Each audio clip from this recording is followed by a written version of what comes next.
What's up, my fellow Tolkien nerds and fellow Scavenger nerds? Let's talk about episode 21 of Kamen Rider Zeztz. I'm gonna say red alert. That's all you need to know about this episode. Red alert. This episode starts off after knowing that there's more than one dreamer in this world that they were in, which apparently is caused by a block game? A block game that leads to an adventure.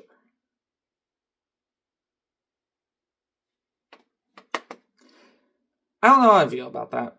It feels very random. But, I can't really complain too much. It got some D&D stuff in this, so sure.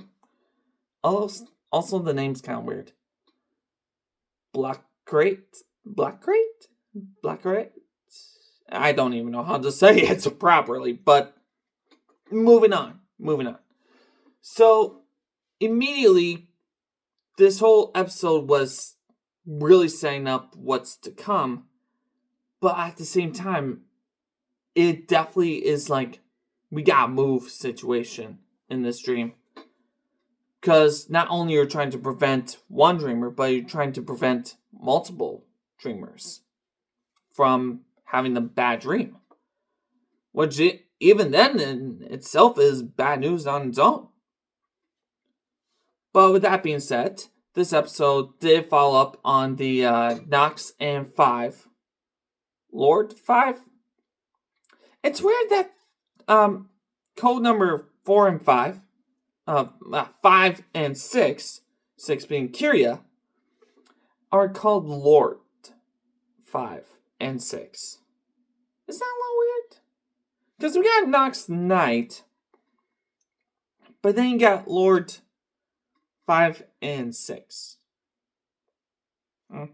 I do appreciate that 5 and 6 have their own little unique transformation style when they're transforming. Like, 5 is a lot more technolized, in a sense.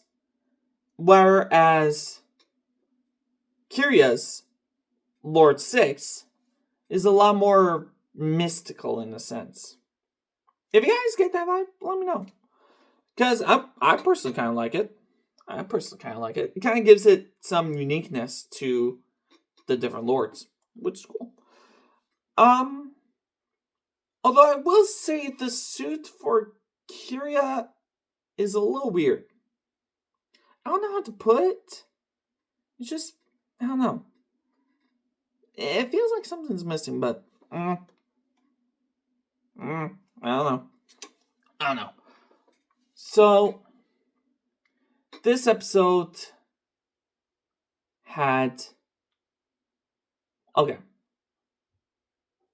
The lady is being very, like, endgame boss style creepy. She's planning to create a new world without code. And the way she's going about it is very villain-esque. Like, there's not even the question she's a bad guy. But the question is, what's her beef with code? That's the real question. We have no answers to that whatsoever on her motivations on why she wants to get rid of code. She says they're bad, and she's going about it in a weird way. But that still doesn't really give us an answer on why.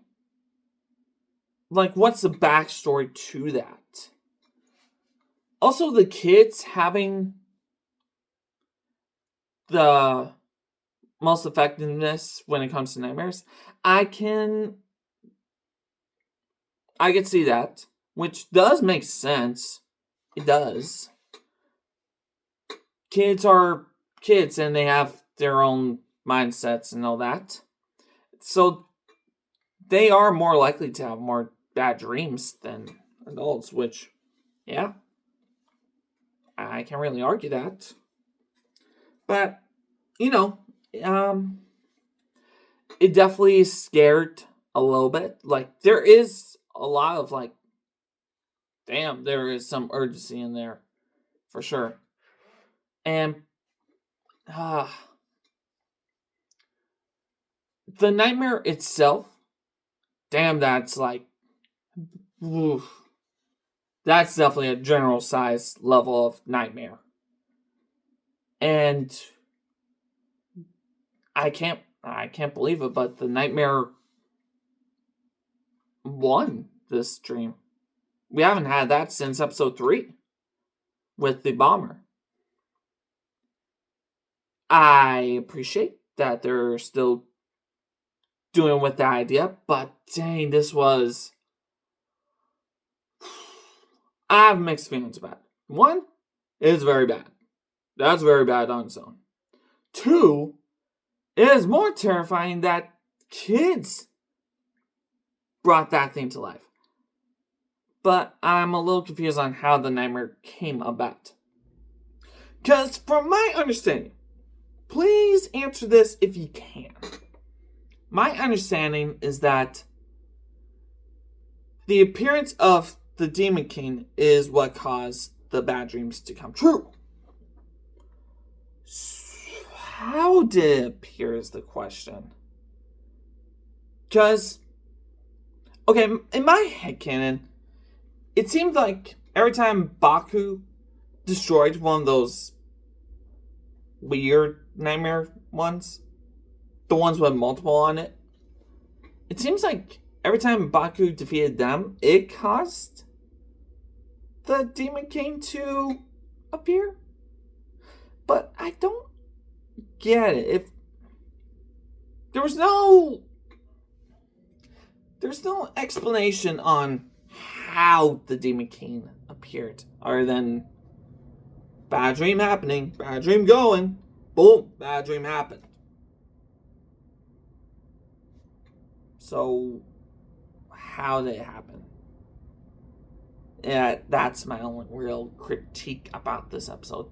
Other than that, I do like that Nem did kind of start to get the powers of lucid dreaming, which, oh yeah, you kind of see it coming, but at the same time, it's just funny as heck.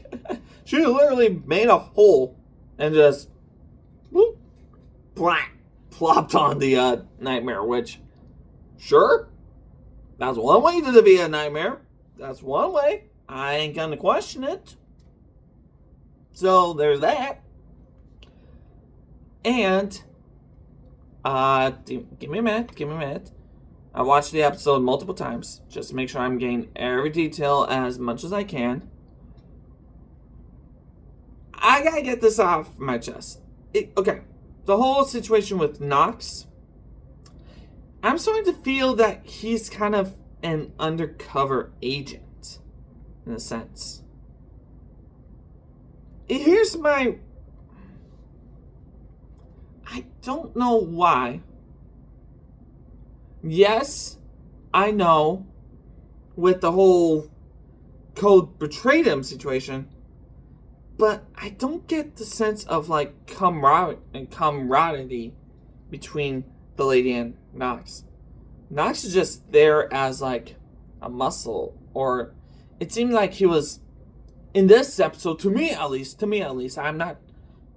just, sharing my thoughts. That's all I'm doing. That's the whole point of this channel, more so or less. It felt like Nox was getting more information out of the lady this time around, but I don't know. I understand why he was working with the lady. I'm just starting to get a sense that there's something more to that, but I don't know. I'm not sure. And then, as far as my knowledge goes about this episode, I'm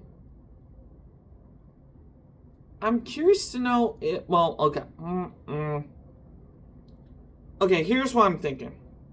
It's interesting that between the interactions between Baku, Kirya, and code number 5, we don't actually know his name. That whole interaction seemed very interesting. And I get each reasoning, but at the same time, I wonder why. Like, I wonder what's...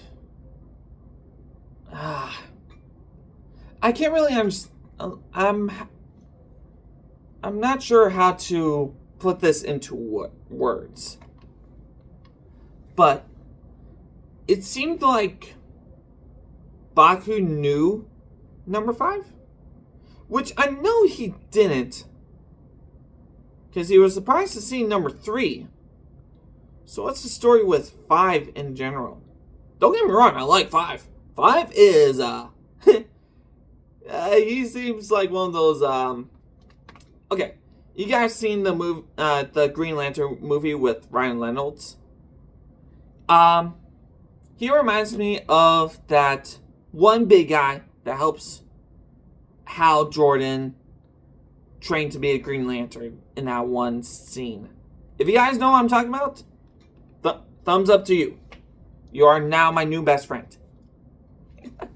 But anyways, they kind of give me that vibe. 5 does. That very cool, not stoic, but very cool general that you like. Which is not much. Sometimes generals are a pain in the butt. But there are some generals that are like, okay, this is a cool guy I want to hang out with. That's what I'm getting with 5. 5. Not vibe. He does give me a good vibe. Moving on. Overall, I think we're going to have to see what happens in the next episode. Oh, before I forget, I'm kind of surprised that we haven't got any Baku bad luck as of recently, because the last time he had like a bad luck situation was when he used barrier to save a kid from being hit by a truck, I think. Let me know if I'm right on that one. But it's been a while since we've seen a bad luck Baku situation, which, for the record, I'm not saying we should have it, but that's something to keep in mind. But that's all I got for this episode. So until next time, take care.